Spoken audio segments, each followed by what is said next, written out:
कलवरी के पास खड़ा हो, खून की धारा देखता जा, तेरे पापों का यही दाम दिया है मसीह यीशु ने।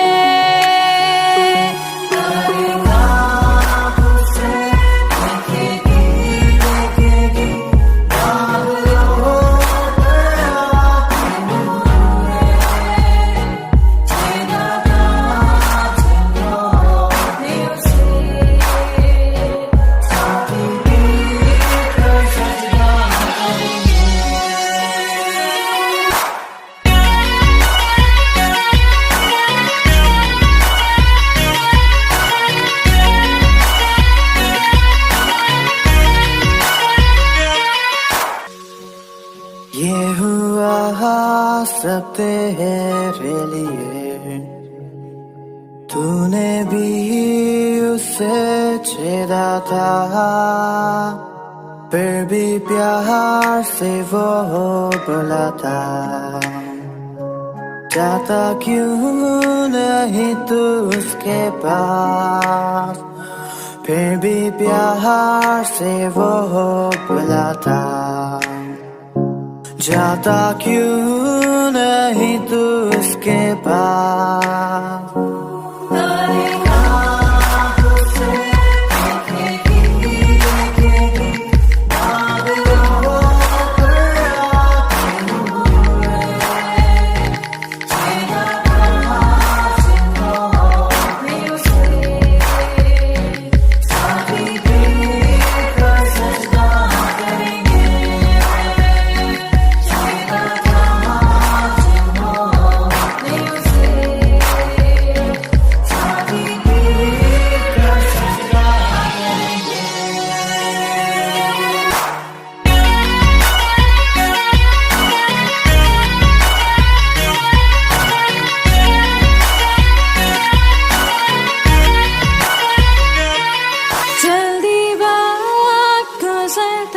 चाहता है, रात अंधेरी आती है, तौबा कर दरवाजा होगा बंद, कुछ ना होगा वे पछताने से, तौबा कर दरवाजा होगा बंद, कुछ ना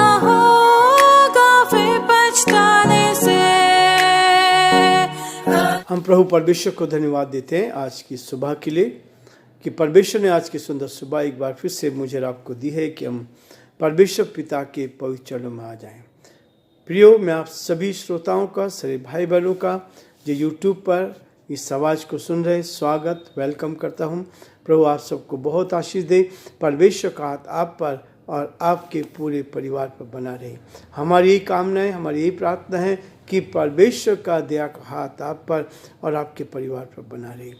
प्रियो, मैं दिल की गहराई से आपको धन्यवाद देता हूँ कि वचन को हम सीख रहे हैं, जान रहे हैं, सुन रहे हैं, दूसरों को सब्सक्राइब कर रहे हैं, शेयर कर रहे हैं।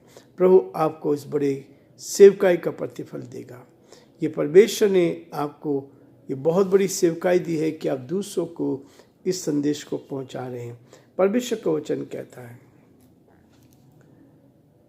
रोमियो उसका 10 अध्याय उसके 13 पद में कहता है, क्योंकि जो कोई प्रभु का नाम लेगा वह उद्धार पाएगा।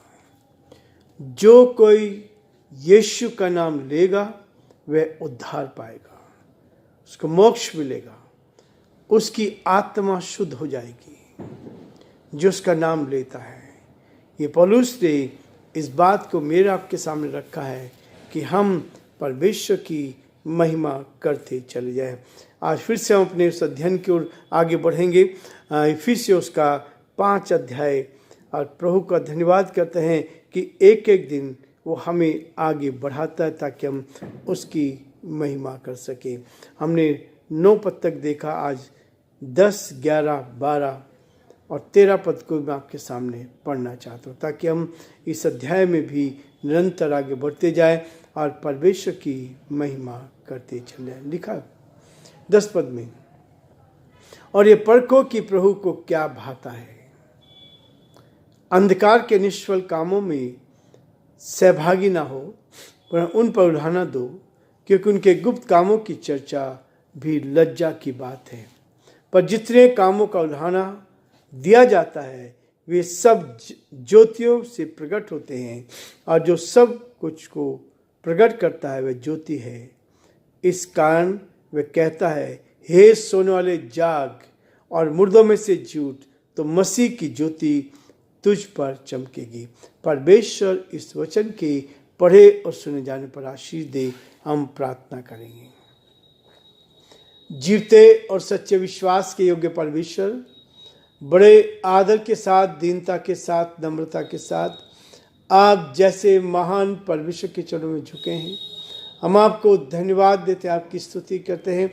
आप हमारे महान प्रभु, दयालु पिता, विश्वास के योग्य परमेश्वर, अद्भुत युक्ति करने वाले प्राकृतिक परमेश्वर, हम आपकी तारीफ करते हैं और यही प्रार्थना करते हैं प्रभु, आपकी सुरक्षा हर कदम पर हमारे साथ साथ बनी रहे। हम आपके नाम में आगे बढ़ते जाएं, आपकी महिमा कान बन सके, जो आपकी योजना उसको हम पूरा कर सके।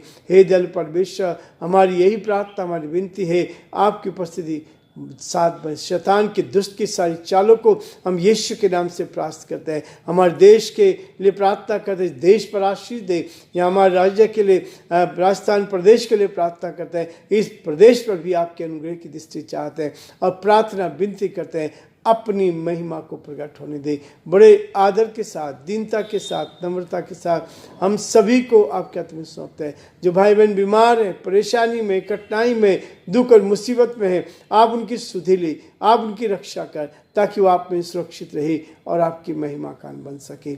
हम सारी महिमा, आदर, गौरव प्रभु जी आपको देते हुए इस प्रार्थना को अपने प्रभु, अपने धारकर्ता यीशु मसीह के नाम से मांगते हैं, आमीन। प्रियो, परमेश्वर चाहता है कि जो यीशु का नाम लेगा वो उद्धार पाएगा, यीशु का नाम लेगा उद्धार पाएगा। और पौलुस ने रोमियो में 10 अध्याय में इस बात को प्रकट किया है, जो प्रभु का नाम लेगा वो उद्धार पाएगा। हमें उद्धार की आवश्यकता है, हमें मोक्ष की आवश्यकता है, ताकि हम प्रभु के साथ आगे बढ़कर प्रभु की महिमा करें। प्रियो, हम एक एक पद को देखते जा रहे हैं, ताकि इन पदों के द्वारा हम परमेश्वर की महिमा करें। क्योंकि जब आप इन वचनों को पढ़ते हैं तो परमेश्वर आपकी आत्मा से बात करता है, अंदर से शुद्ध करता है, पवित्र करता है, हमारी आत्मा को धोता है। ये हमारा हर सुबह का आत्मिक भोजन होता है, ये नाश्ता होता है आत्मिक जीवन का। और बहुत सारे लोग जब सुबह इस वचन को सुनते हैं तो आत्मिक भोजन को मिलता है, ताकि वे आत्मा में मजबूत हो जाए। और जब आत्मिक भोजन मिलता है, जब आप प्रार्थना करते हैं तो जल का काम करती है। भोजन आपको मिल रहा है, जल आपको मिल रहा है, और उसके साथ जब आप फेलोशिप करते हैं तो आपको ऑक्सीजन मिलता है। और चौथी चीज होती है, जब आप दूसरों को अपनी गवाही देते हैं। कई चर्चिज में गवाहियों का समय रहता है, कई चर्चिज में गवाही का समय नहीं रहता। ये गवाही इसलिए रहती है कि आप अपनी गवाही को दें तो आपको बढ़ने का मौका मिलेगा।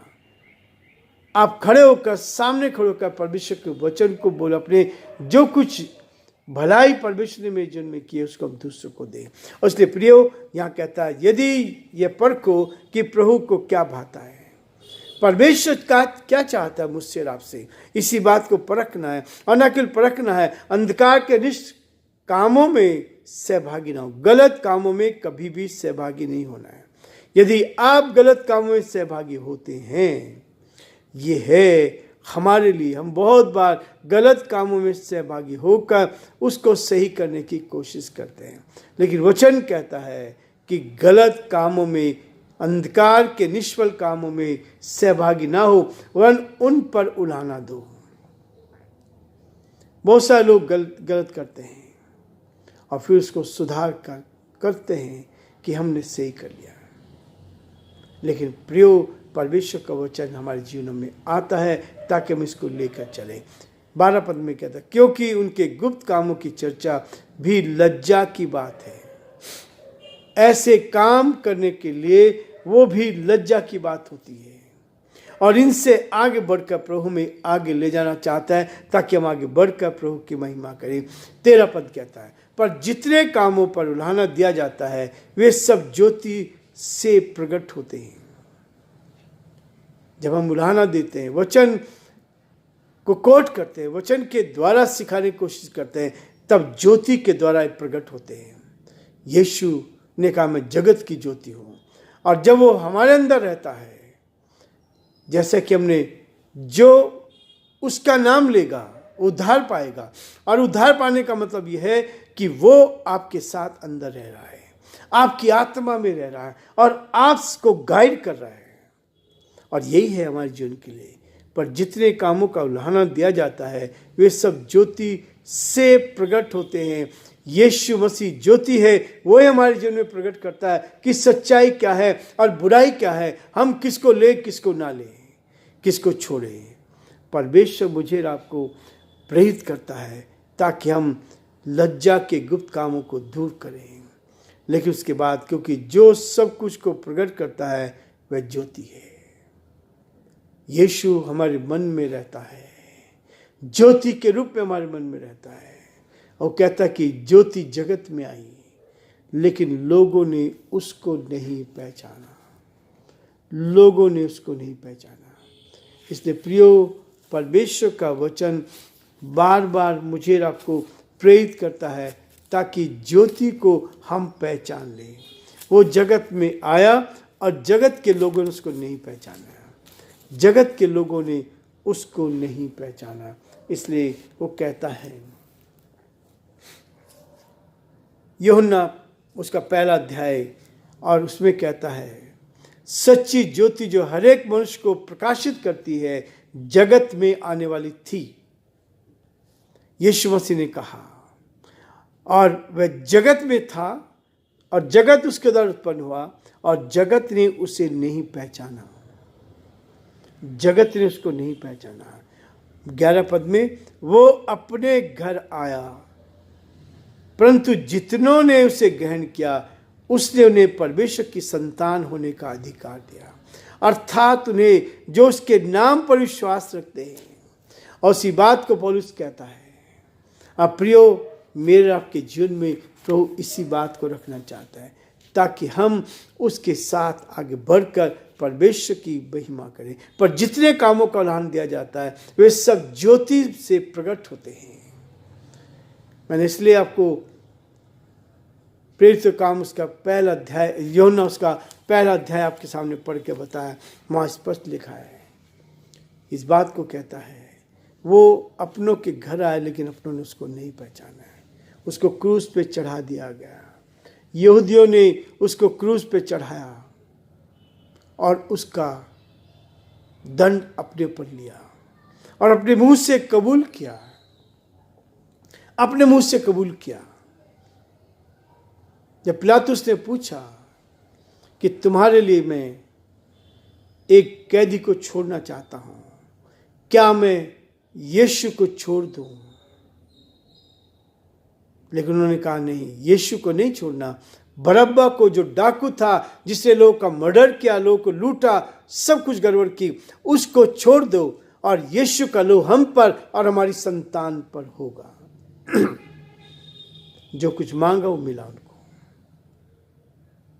1970 में ही सारे यहूदी अपने देश को छोड़कर सारी दुनिया में भटक गए, लेकिन 1948 को फिर लौट कर आए।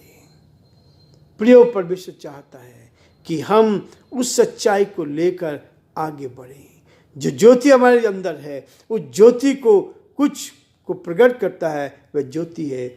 इस कारण में कहता है, हे सोने वाले जाग और मुर्दों में से जी उठ, तो मसीह की ज्योति तुझ पर चमकेगी।